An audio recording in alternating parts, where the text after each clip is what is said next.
I want to share all my knowledge and wisdom about real estate. I've never really talked about like how to invest, why I've invested overseas here. Right. I've never shared that publicly. That's true. So I want to share that with them. I want to share what I think about when I'm trying to invest in something, what the play is, whether it's short-term, long-term, fix and flip, whether it's ROI, equity. I want to share all that with them. So beautiful. I want this to be one of the most valuable interviews on the internet about investing in Mexico. The number one question I got when I talked about my property I bought here through you was, how'd you do it and how'd you get over the fear of investing out of the country? Right. And my thought process went from massive fear and uncertainty to confidence and excitement, just with a couple connections, a couple conversations, a talk with a lawyer. I want to share all that tomorrow. We've been planning this for the last year. Yeah, I know. And now your property's here, it's ready.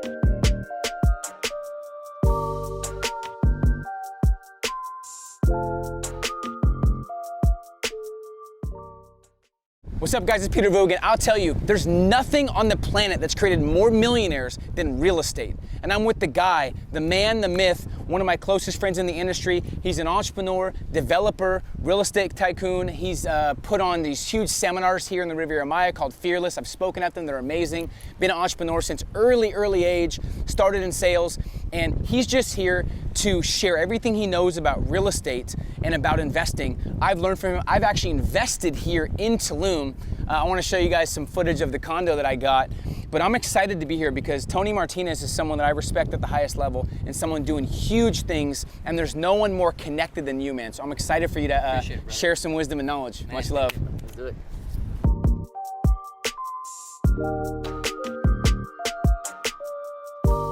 So tell everyone who hasn't heard about you how you got into sales and real estate and how it changed your life. Well, I got into sales, like you said, back in LA, actually. I used to sell newspaper subscriptions from door to door. And that's how I started. And I got to say that sales changed my life completely. But it wasn't until I got into real estate that it changed the game. You know, it did everything, and financially. And it's been one of the best decisions, probably top 3 decisions I've ever made in my life, was getting into real estate. The transition happened really out of need, because I think anyone who's in sales or any entrepreneur, making money is easy, right? But there's a lot of ways. It's a lot of ways to make money. But it's what you do with the money to be able to create wealth, right? What do you do to compound that, to be able to grow that? Yeah. Because growth and wealth, as we all know, comes from being able to build something with the money you're already making. So it doesn't matter if you're making 10, 20, 30, 100K a month. It matters what you're doing with the money. So for me, real estate was that one place that I can sit my money on and watch it grow, literally, right? So what made the change, or how did I do that? I need, because I was seeing money coming in and money coming out. You know, we talked about it in the other interview, right? So you made 6 figures at a young age, like I did, and you pretty much blew it, you said. Yeah. So you were making hundreds of thousands of dollars at a young age, but you didn't have anything to show for it. Yes. That was kind of your breakthrough, where you had no money and you're like, what's going on? I'm making so much. So how'd you get in from that point to say, you know what, I need to figure out real estate? Was it a mentor? Did you learn about it? Yes. Do you remember what happened? Yeah. Well, my stepfather created his wealth from real estate. But at the time, I was too young to even really acknowledge what he was doing and, you know, what he was doing right. So I was following him when I was a kid. I didn't really see it, but those lessons always stuck with me. Now, unfortunately, as we grow older, it's hard to find people that we can inspire to be. You know, it's difficult. It's difficult to find people, but I had the right mentors here. And I mean, I just happened to be at the right place at the right time. The Riviera Maya, as a lot of you guys know, is booming, is growing. And a friend of mine was already in real estate, and he's like, dude, your stepfather told you how to do it. Why haven't you done it? But for me, I was like, I didn't feel the need because I was making the money. Of course, once the money was just coming out, it was like, you know what? I think it's time for a change. And so I did the shift because I had a friend of mine who was in the industry already doing it himself. So being able to see people that were close to me that I inspired to be like, you know, and I ended up doing the shift. So let's talk about the power of investing over here, because one of the things I want to talk about is I've invested in the States for 11 years.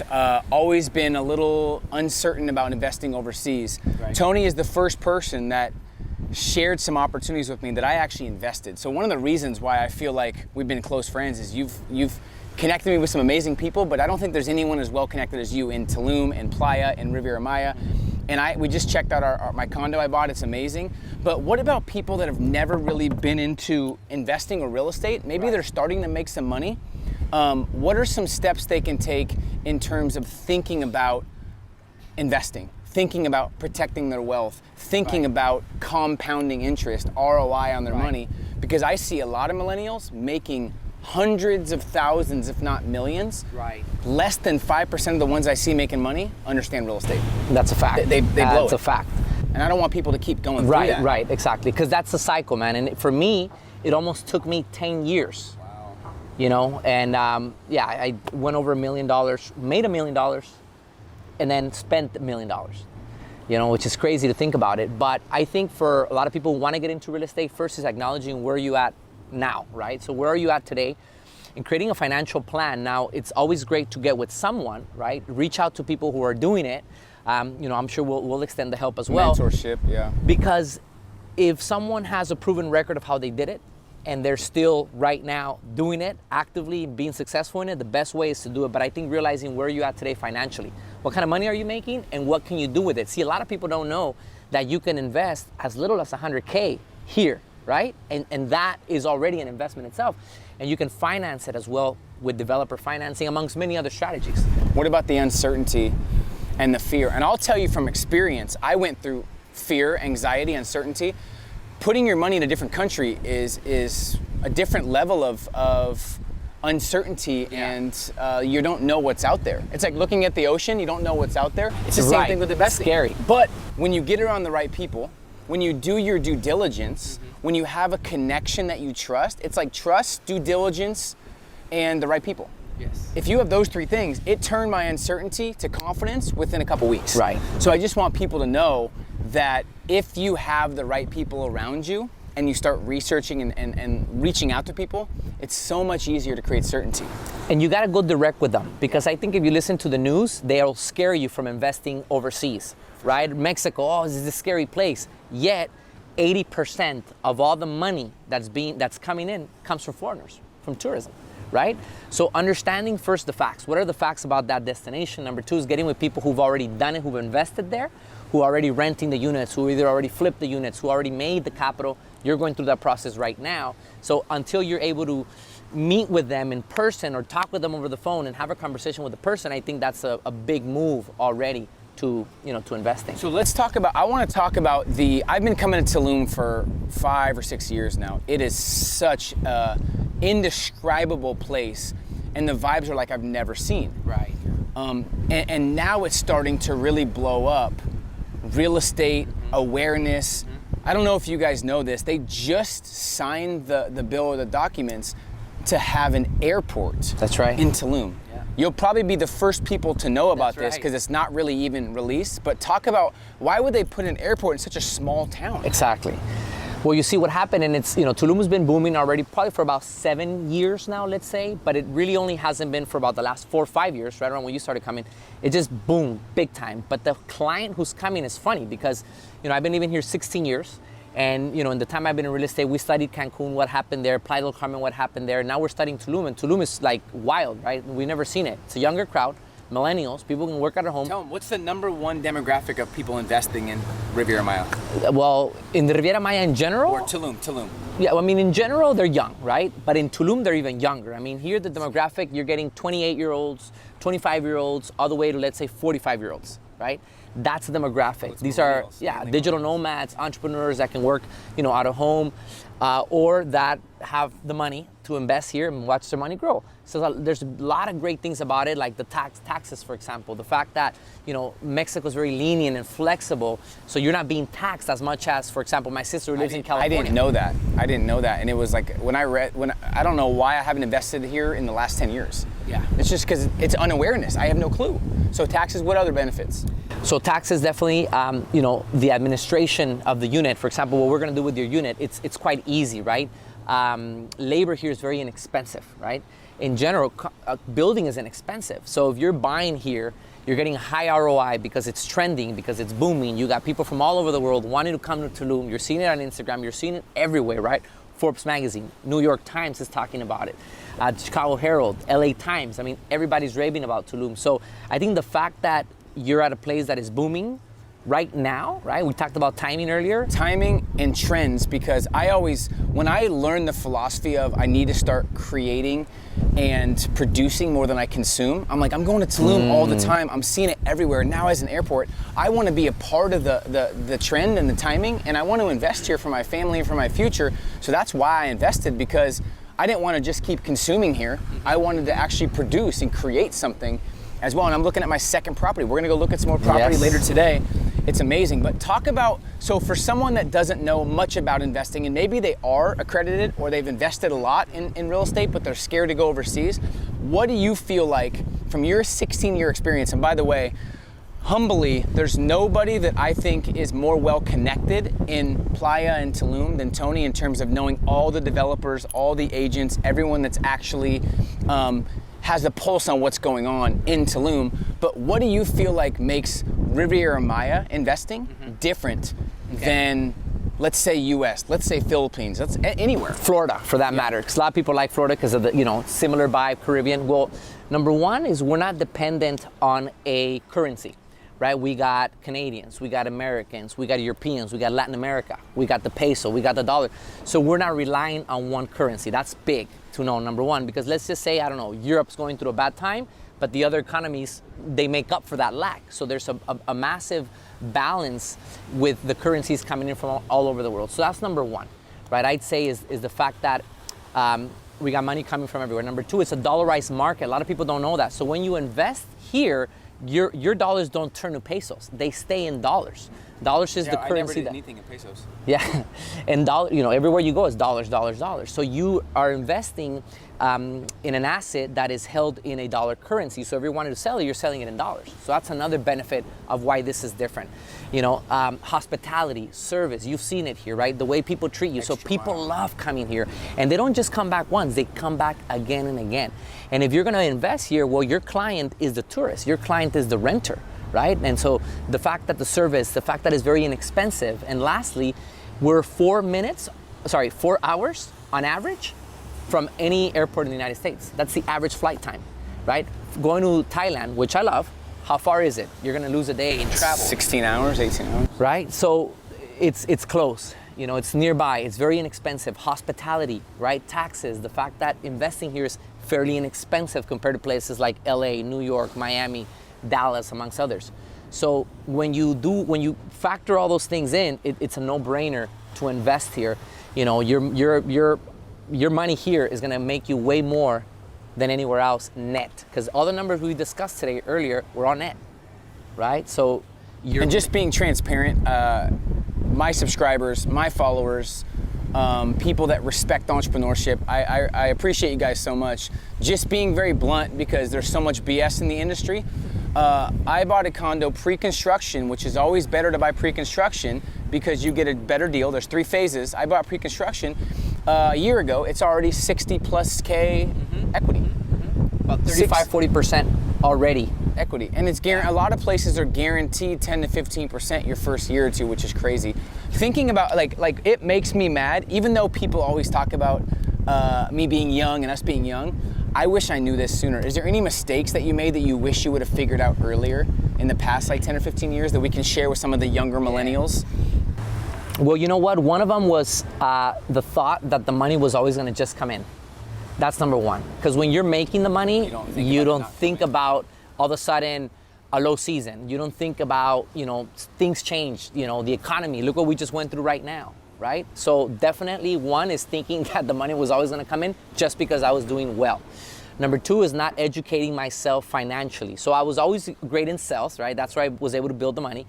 But no one ever taught me what to do with the money. So keep that thought. You made 6 figures in sales, what age? 18. 18. So you're just hustling, you're making money, but you didn't know No education about it, bro. Because school doesn't teach that. No. And unfortunately, like probably most of our parents, my mom never sat me down and was like, Tony, let me talk to you about risk management. Let me talk to you about... And it's a topic that needs to be addressed because I absolutely adore your mom. Thanks, bro. Amazing. But the fact, it's not their fault that they didn't teach. They didn't have financial education. Right. So it's just, but it's causing a lot of kids, with their parents didn't teach them, it's causing them to go broke, settle too quick, be frustrated. Not even, most people that are watching this probably in their head think, real estate? No way, I can't do that. Right. And it's never been, I don't want to say easy, it's never been simpler. So so after you made your 6 figures, then you figured out, shoot, I have to educate myself financially, and then keep going. Well, that's when I started getting out with people that were already doing it. They had already been telling me, dude, invest your money in real estate, invest in real estate. But for me, I don't know, I thought that was a little old school. And this is actually good to talk about. Right now you got, cryptocurrencies, and people wanting to do that, and I invest in that a little bit, you know that.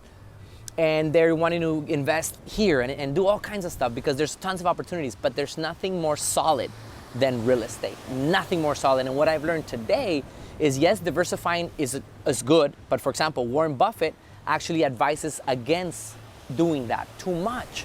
He says you want to go into a business that is sustainable, that is growth, that's predictable, that there's a proven track record. So for me, real estate was that one thing that I knew that I could invest 80% of everything and then 20% I'll diversify. 100%.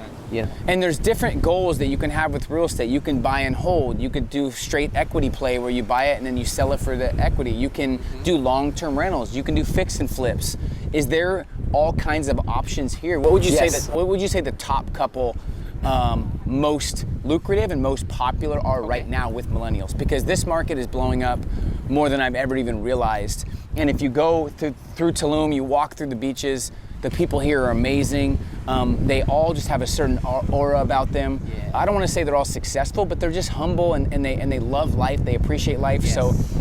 So what would you say the best starting point would be? Mm-hmm. And then let's talk about the most popular and then the starting point. So one of the most popular ones that I recommend a lot, if you don't want to worry about anything, because that's important, right? People think, okay, I'm buying a property in Mexico. I gotta be there. I gotta be there. And that's not true, man. That's a myth. There's administration companies that will do all that for you. Literally pay the bills, water your garden, do your check-ins, do your checkouts, and literally you're getting paid while you're at home doing whatever you want to be doing or being anywhere in the world. So that's a myth. It sounds too good to be true. We now have quite a bit, almost 20 rentals, duplexes. We have all kinds of rentals in the States. Right. It sounds too good to be true, but why do you think the most amount of millionaires ever created was real estate? That's right. It's too good to be true is a bad attitude. Absolutely. It really is, because it is true, it's happening, and the people that are investing once didn't, so you've got to shift that perspective. And if you know the right people, right, they've already done the homework for you. Yeah. Kind of what we did, you right? Did for me. And there was that trust between us already. So, I mean, your property, because of the whole COVID thing, was building, constructing. You just got here, you hadn't even seen it, right? And now you saw it physically. So I think that's a beautiful We'll put thing. some B-roll of the property. It's almost finished, but it was absolutely epic. Yeah. 3-story gym, human drone, there's a juice bar, there's a bunch of pools. Theater. Spas. Yeah. It's insane, man. And the reason I want to do this is I don't get as much enjoyment succeeding myself anymore. I thought I did, but all my enjoyment comes from reaching out and helping other people. And people are gonna invest here anyways. It might as well be people we know. Exactly. Millennials that I know. Yes. So I don't care if you're 18, I don't care if you're 25, I don't care if you're 70. If you wanna protect your future and learn more, I would really understand and start thinking about investing in Tulum in the Riviera Maya, because it's gonna be one of those things where it's like, man, back in 2020 and 21, 22, I wish I would have invested there, because the property I could have bought for 140 is now worth 750. Yes. Well, Forbes magazine, they came to Tulum to figure out what was this buzz about. They wrote an article that states that in 2016, Tulum's tourism grew by 75% in 1 year, right? And since, it's just been staggering. So that's massive. And there's many things you can do. We talked about, so you can do rentals, right? And you have an administrator, and that just happening, you know, like clockwork. That's one. Two, flipping. You can flip. So you can buy at an early stage, pre-construction, early on, okay? Obviously, you gotta have the right people behind you, make sure the trust is there, credibility of the company is there, of the developer. You invest at that level, and then you're gonna sell it once it's already built. And you're gonna sell it, I mean, anywhere between 30 and 40, 50% more than what you bought it for. And this is in a matter of 18 months, 2 years, right? Ours was 14 months, and I could have made 70K if you wanted tomorrow. to now, yeah, exactly. And So, then the last one is land. Is buying land and flipping land. Buying land, right, there's a ton of land right now. I haven't even thought about that. And we're gonna talk about that later, bro. I got the next investment from you, bro. Yeah, I love it. No, because there's a lot of developments here that are selling to developers like myself, right? So that's a smart thing. Others are saying, well, I'll buy the land and I'll later on flip it. And you're thinking, well, who am I gonna sell it to? There's people here that'll help you sell it. Right? That's what they make, that's what they do for a living, so it's in their best interest to help you sell it. So you don't have to worry or do anything like that. As a matter of fact, I would go as far as saying that about 40% of all real estate clients from the Riviera Maya are foreigners. 40%. That's talking millions. I saw your phone earlier. You said he has, which is positive, I think, but you almost have too many. You have so many people wanting to buy and stuff, which is a positive problem, but I think it's only gonna get crazier. It's crazy. So what do you tell, last question, then we'll end this. If you guys have any questions, thoughts, please comment below, share any breakthroughs, any questions you have for me and Tony. We are here for you. We've both done real estate combined for 30 plus years, and we put our money where our mouth is. We don't just talk about real estate and study real estate. We're not experts, we're actually doers. We actually invest in real estate. I've invested in 7 or 8 different states in the US, and now the Riviera Maya in Mexico. Real deal agents, real deal developers, real deal builders. How do you know who's real and who's fake? They're reaching out to agents. We had some friends here. Right, that's a great question. That were coming here to invest. Right. And they had wanted to meet with a realtor, and you kind of knew the realtor. They're very new, and you're like, hold that meeting. Yeah. So talk about what to look for if they're looking for agents or developers. How do you know if they're the real deal? Right. Because there's so many talkers these days. Well, number one is you want to ask what the developer's done before, right? If there's any past projects, have they been delivered? And if you can potentially talk to the owners that have already invested and hear testimony directly from them, it's beautiful. And developers will do that. If they don't, then you know that you don't want to do that. Salespeople, you know, I'm a salesperson myself. It's in my blood. I know how they operate. They're always going to try and get the sale through. So you always want to make sure you ask the right questions. And one of the questions is, you know, tell me more about the developer. Does he have a resume? Send me the resume. Can I talk to a developer? Is there any past rental projections that have already happened? I should say history, not projection, because a projection is something that hasn't happened yet, but there's a history that should already exist. So talk about that, right? We have history. Like, for example, in the projects that I'm developing, we've already been renting for over a year now, right? So we've already looked at that. Now we can project something that's more sustainable, that's more real. So you want to look at the history about what those units are making. If you can talk to the actual people who bought it, talk to them. And lastly, definitely, you know, make sure that whoever is that agent on the other end of the phone, that you trust them. And if you can fly out here and do a weekend at least, come see it, come feel it yourself. There's different areas that are booming around Tulum and other areas of the Riviera Maya. So it's always good to come here and get a hold of it. I mean, you didn't do that, you just trusted and you went through with it because you knew I was your eyes. So if you have eyes here, well, the job's and I want to done. share too that he actually didn't, I don't know if you even realized, you never asked me to buy or you never sold me. No. I just saw what you were doing and saw how many you were selling and I told him, please tell me the next time there's a deal. So he didn't have to sell me. And then I find out later, and I'm just giving you props, I find out later that he gave away the percentage he made to make it cheaper for me. That's the kind of guy Tony is. So much respect, man. If they need to get a hold, by the way, if you guys have questions, you can reach out to us on social media. Just let us know you heard about it from the interview. You can click the link below if you want to get a hold of directly of Tony, and if you have any questions. But can they reach out to you personally if they have questions? Let's just do something special for just people in this interview. Okay. Yeah, we can do that. So they can reach out. Obviously, you have social media, but maybe we'll put something below. We'll put a link below for you guys to reach out. Any questions? Yeah, any questions? I mean, as far as guiding, you can do your homework prior. I wouldn't connect with any broker yet. let me guide you through that. I can help you through the entire process as well. I'll show you guys my developments in addition to offering you guys, because a lot of the developers here, I sold them the land. So I know who they are. So I'll always who are the real deal and who aren't. Exactly. Much respect, man. Well, I've seen real estate transform your life, and I know for me, and my parents invested in real estate, I've seen it change family trajectory. I've seen it change families' legacy and future. So there's nothing I respect more right now, I think, than someone protecting their future for their family. And I think real estate's the number one avenue, proven on paper, that can make people millionaires. So you're the guy to talk to. So much respect, man. Appreciate you guys. Leave your comments below. And once again, all love. Let's do this, bro.